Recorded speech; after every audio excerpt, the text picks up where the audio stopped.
நாளிலே இங்கு கூடி வந்துள்ளவர்களை யாவரையும் கர்த்தருடைய நாமத்திலே வாழ்த்தி வரவேற்கிறேன். இதோ இயேசுவானவர் சிலுவையிலே பேசிய 7 வார்த்தைகளிலே முதலாவது வார்த்தை பேச எனக்கு வாய்ப்பளித்த முதலாவது என்னுடைய இவனுக்கும் சபை போதகருக்கும் சபை பெரியோர்களுக்கும் சபை மக்களுக்கும் என் நன்றிகளை தெரிவித்துக் கொள்கிறேன்.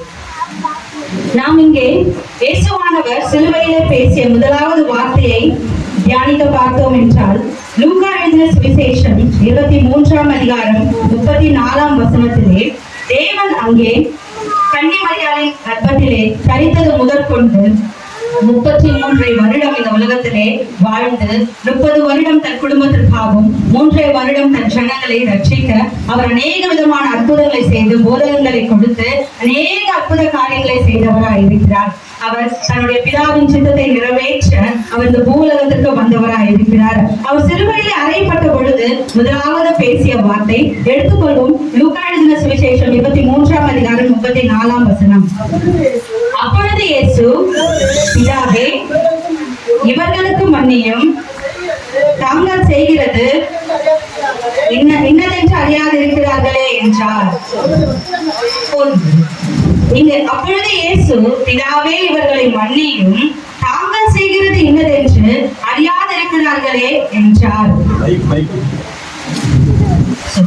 அங்கே தேவன் என்ன சொல்லுகிறார், இயேசுவானவர் என்ன சொல்கிறார் என்றால், அங்கே அவர்களுக்கு மன்னிப்பு தருகிறவராய் இருக்கிறார். அவர் இந்த உலகத்திற்கு வந்ததன் நோக்கம் என்ன? இழந்து போனதை தேடவும் ரட்சிக்கவுமே இந்த உலகத்திற்கு மனுஷகுமாரனாய் அவர் வந்திருக்கிறதா இருக்கிறார். இழந்து போனதை தேடவும் என்றால் ரட்சிக்கவுமே என்றால் என்ன இருக்கிறது? முதலாவது அங்கே இங்கே பாவிகளாய் இருக்கிற ஜனங்களை அவர் மன்னித்து, முதலாவது அவர் மன்னித்தால் மாத்திரமே நமக்கு, நாம் மன்னிப்பு பெற்றுக்கொண்டால் மாத்திரமே நமக்கு என்ன உண்டாகுமாம்? ரட்சிப்பு உண்டாகும். அதற்காகவே அவர் இந்த பூவுலகத்திற்கு வந்தவராய் இருக்கிறார். இங்கே அவர் தனக்காக அவர் சிலுவையில் அறையும் பொழுது முன்னாடி அவங்க என்ன செஞ்சாங்க? வெறும் டைரக்டா கொண்டு போய் சிலுவையில் அறையல. அவருக்கு அநேக உபதிரவங்களை கொடுத்தாங்க. அவரை எப்படி சொல்றது, எளிமைப்படுத்தினாங்க, சிறுமைப்படுத்தினாங்க, தலையில குட்டினாங்க, அவரை முகத்துல துப்பினாங்க, அநேக விதமான அவமானப்படுத்தினவர்களா இருக்கிறார்கள். அப்படிப்பட்ட அநேக காரியங்களை தன்னை மரணத்திற்கு ஒப்பு கொடுக்கப்பட்டவர்களா இருக்கிற அவர்களையும் எவ்வளவு பெரிய மனதா இருக்கிறது பாருங்க இயேசுவானவருக்கு. அவர்கள் என்ன பண்ணினார்? அவர், பிதாவே இவர்களை மன்னியும் என்று தன் பிதாவினிடத்துல மன்றாடியவராய் இருக்கிறார். அவர் பிதாவினிடத்துல மன்றாடி அவர்களுக்கு மன்னிப்பு கேட்டவராய் இருக்கிறார். சோ நாமும் இந்த உலகத்துல இருக்கிற நாமும் தேவன் நமக்கு கற்றுத் தந்தது என்ன? மன்னிக்க வேண்டும் என்று கற்றுக் கொடுத்திருக்கிறார். நமக்கு நினைவு தெரிந்தது முதற்கொண்டு தேவனுடைய சுவிசேஷத்தை இந்த குட் ஃப்ரைடே நாளிலே அவர் சிலுவையிலே அறையப்பட்டது முதற்கொண்டு இம்மட்டுமாய் நாம் இந்த சுவிசேஷத்தை நாம் கேட்டுக்கொண்டேதானே இருக்கிறோம். முதலாவது வார்த்தை, 2வது வார்த்தை எல்லாமே கேட்டுக்கொண்டிருக்கிறோம். இங்கே இதனுடைய வேதாகமும் வெறும் படிக்கிற வேதாகமாய் மாத்திரம் இல்லாமல், வெறும் இதை கதைகளாய் கேட்கிற வேதாகமும் மாத்திரம் இல்லாமல், அவர் நமக்கு ஒரு முன்மாதிரியாய் இருந்து அவர் செய்த காரியங்களை மாத்திரமே இங்க எழுதப்பட்டிருக்கின்றன. அவர் செஞ்சாரு, நான் ஏன் செய்யணும்ன்றது கிடையாது இல்லையா? இயேசுவானவர் செய்தார் என்றால் நாமும் அந்த குணங்களை உடையவர்களாய் மாத்திரமே இருக்க வேண்டும். நம் பட்சமாய் அநேகர் மேல் நமக்கு வெறுப்பு இருக்கலாம், மன்னிப்பு கொடுக்காமல் இருக்கலாம். ஆனால் தேவன் இங்க சொல்கிறார், நாம் அநேக காரியத்திற்காக ஜெபிக்கிறவர்களா இருப்போம் இல்லவா? நமக்கு ஒரு விஷயம் வேணும்னா, ஒரு விஷயம் நடக்கணும்னா, நாம் வெற்றி பெறணும் என்றால் அநேக காரியத்திற்காக நாம் ஜெபிப்பவர்களா இருப்போம். ஆனாலும் ஜெபிக்கும் பொழுது பதில் வரல அப்படின்னா என்ன நினைப்போம்? நான் இவ்வளவு ஜெபிக்கிறேனே, எனக்கு பதில் வரலையே. நான் இவ்வளவு விசுவாசமா இருக்கிறேனே, எனக்கு பதில் வரலையே. ஏன் என்று யோசிச்சு பார்த்திருக்கீங்களா? ஏசப்பாவை திரும்பி திரும்பி திரும்பி கேட்டிருக்கீங்க, ஆனா ஏன் என்று ஒரு வார்த்தையை யோசிச்சு பார்த்திருக்கீங்களா? சோ நம்ம நீங்க வேதாகமத்துல பார்த்தோம் என்றால், மார்க் எழுதின சுவிசேஷம் 11ஆம் அதிகாரம் 25ஆம் வசனத்தை நீங்கள் படித்தீர்கள் என்றால் எடுத்துக்கொள்ளுங்கள். மார்க் எழுதின சுவிசேஷம் 11ஆம் அதிகாரம் 25ஆம் வசனம். நீங்கள் நின்று ஜெபம் பண்ணும்போது ஒருவன் பேரில் உங்களுக்கு யாதொரு குறை உண்டாயிருக்குமானால், பரலோகத்தில் இருக்கிற உங்கள் பிதா உங்கள் தப்பிதங்களை உங்களுக்கு மன்னிக்கும்படி அந்த குறையை அவனுக்கு மன்னியுங்கள். இங்கே அவர் சொல்லுகிறார், நீங்கள் நின்று ஜெபிக்கும் பொழுது ஒருவன் பேரில் உங்களுக்கு யாதொரு குறை உண்டாகுமானால், பரலோகத்தில் இருக்கிற உங்கள் பிதா உங்கள் தப்பிதங்களை உங்களுக்கு மன்னிக்கும்படி அந்த குறையை அவனுக்கு மன்னியுங்கள். இங்க கிளியரா அவர் வேதாகமத்துல சொல்ல இருக்கிறார், நீங்கள் நின்று ஜெபிக்கும் பொழுது எவ்ரி டைம் நீங்க எப்பொழுதெல்லாம் ஜெபிக்கிறீங்களோ என்ன பண்ணணுமா, உங்களுக்கு யாவரின் மேலாவது ஏதாவது ஒரு குறை, அது எப்பேற்பட்ட குறையா இருக்கலாம், அவங்க உங்களை அவமானப்படுத்தி இருக்கலாம், உங்களை கேலி பண்ணி இருக்கலாம், உங்களுக்கு பின்னாடி பேசி இருக்கலாம், இல்லைன்னா ஏதோ விஷயங்கள்ல அவங்க பேர்ல உங்களுக்கு ஏதாவது மனஸ்தாபம் இருக்கலாம். ஆனால் நீங்கள் நின்று ஜெபிக்கும் போது முதலாவது நீங்க என்ன செய்ய வேண்டுமா, அவர்கள் மேல் யாதொரு குறை உண்டாகுமானால் அவர்களுடைய குறையை நீங்க மன்னிக்க என்ன பண்ணணும், ஃபர்ஸ்ட் ஜெபத்துல வைக்கணும். ஏசப்பா அவங்க எனக்கு இதை தப்பு பண்ணிட்டாங்க, நீங்க பாத்துக்கோங்க, அவங்கள மன்னிச்சிடுங்க அப்படின்னு சொல்லும். அதான் இங்க இயேசுவானவர் அவங்களை பிதாவினர்கள் லூக்கால சொல்லும் பொழுது, பிதாவே இவர்களுக்கு மன்னியும் தாங்கள் செய்கிறது என்னது என்று அறியாது இருக்கிறார்கள். அங்க யாருமே இயேசுவினிடத்தில் மன்னிப்பு கேட்கலையே. கேட்டாங்களா, ஐயோ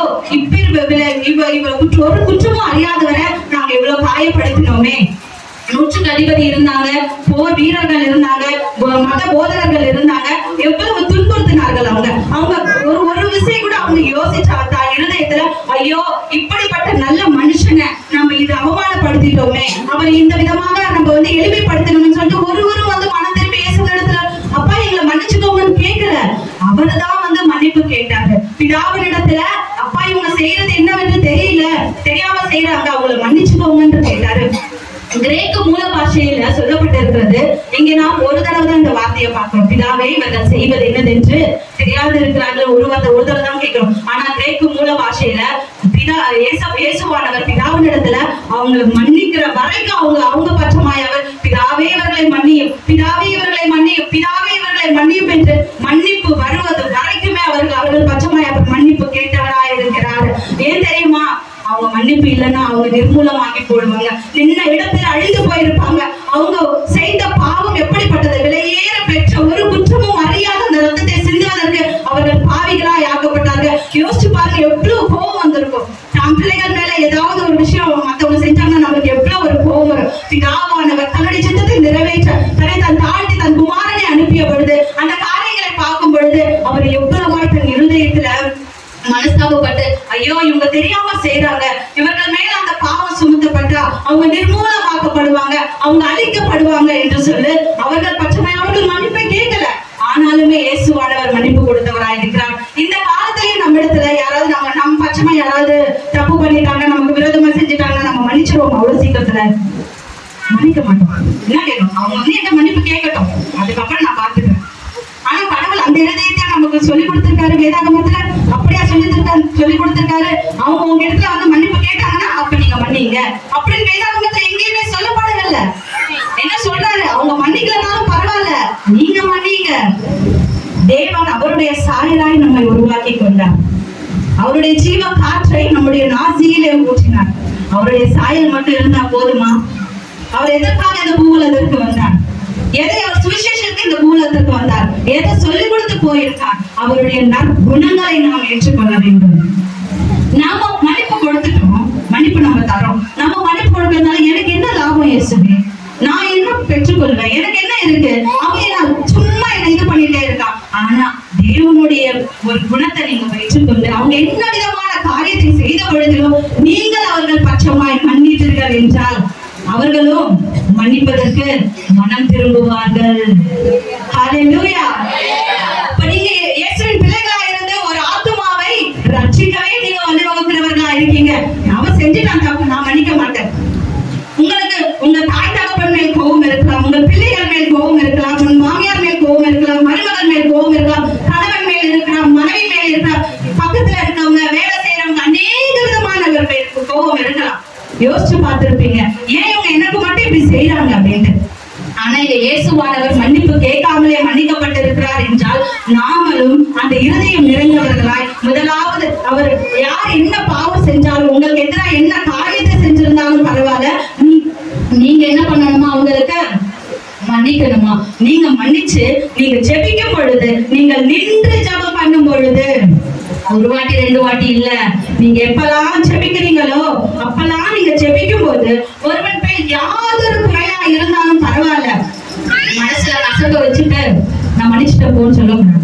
முழு இருதயத்தோட என்ன பண்ணணும், மன்னிக்கணும். தேவன் அப்படிதான் மன்னிப்பு கொடுத்திருக்காரு அவங்களுக்கு.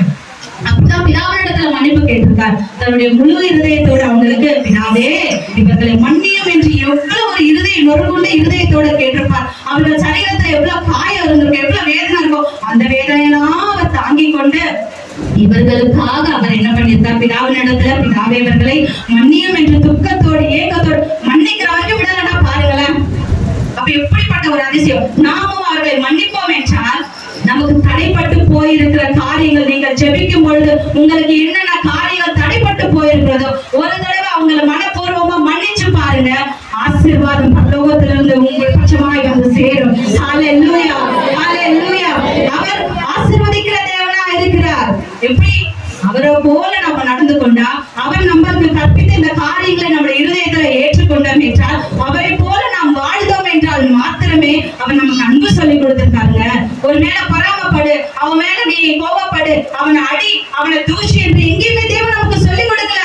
ஒரு கணத்தை அறிஞ்சா மறு கணத்தை காமிக்கணும் தான் சொல்லி கொடுத்திருக்கிறார் தேவன். அவருடைய சாயலை நம்ம கொடுத்திருக்கிறோம் என்றால் நம் சத்ருவாதங்களுக்கு இடம் கொடுக்காமல் இருக்கணும்.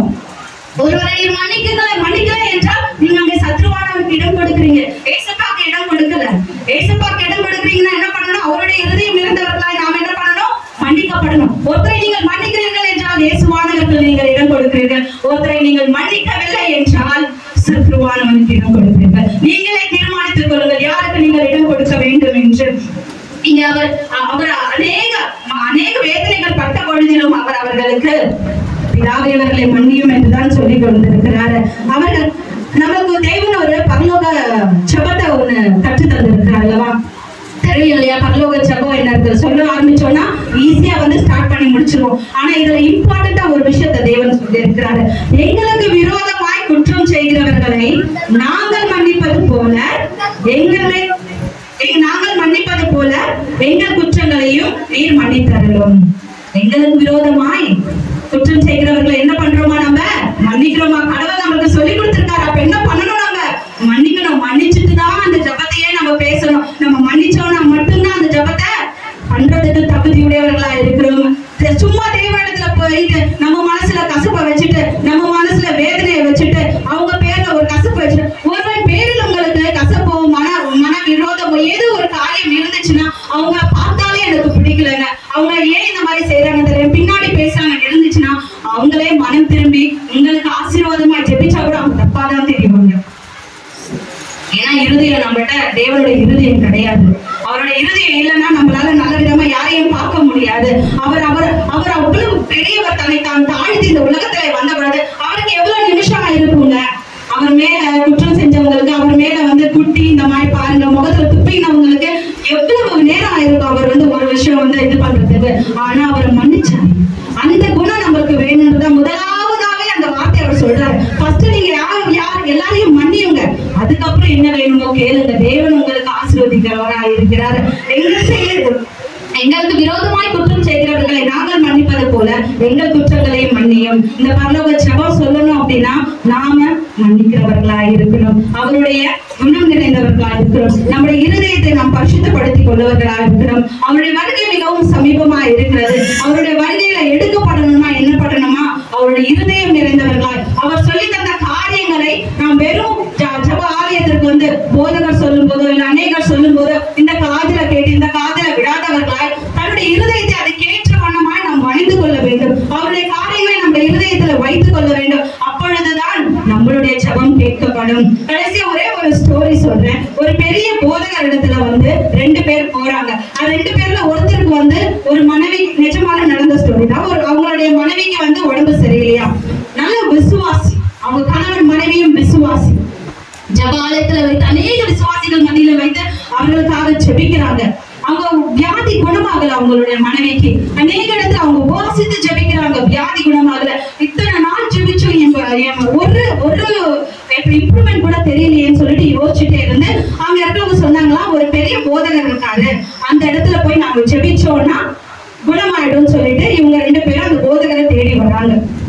நாமளும் மட்டும்தானே இருக்கோம், நம்ம ஜெபிச்சா கிடைக்கலன்னா என்ன பண்றோம், அந்த இடத்துல அவர் ஜெபிச்சா நடக்கும், இந்த இடத்துல இவர் ஜெபிச்சா நடக்கும்னு சொல்லிட்டு போறோம். அந்த மாதிரிதான் போயிருக்காங்க. அவங்களும் போன இடத்துல அந்த போதகரை சந்திச்சிருக்காங்க. அந்த போதகர்கிட்ட இந்த மாதிரி என் மனைவி வந்து உடம்பு சரியில்லாம இருக்காங்க, அவங்களுக்காக நீங்க ஜெபிங்க போதகரே, வாங்க வீட்டுக்கு போகலான்றப்ப அந்த போதகர் ஏதோ ஒரு பிரேயருக்காக கிளம்பி புலம்பிட்டு இருக்காரு வெளியில, அப்பா என்னால இப்ப வர முடியாது, ஆனா நீங்க இவ்வளவு தூரம் வந்திருக்கீங்க, வாங்க ஜெபிப்போம் சொல்லிட்டு அந்த இடத்துல ஒரு பாயை போட்டு 3 பேரும் முழங்கால் படிட்டு ஜெபிக்க ஸ்டார்ட் பண்றாங்க.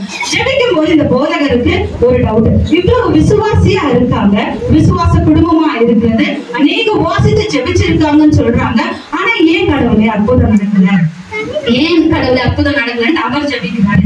அவர் ஜெபிச்ச பொழுது அவங்களுக்கு தேவன் சொல்றாரா, மார்க் எழுதின சுவிசேஷம் 11:25 தான் தேவன் அவங்களோட பேசி இருக்கிறாரு.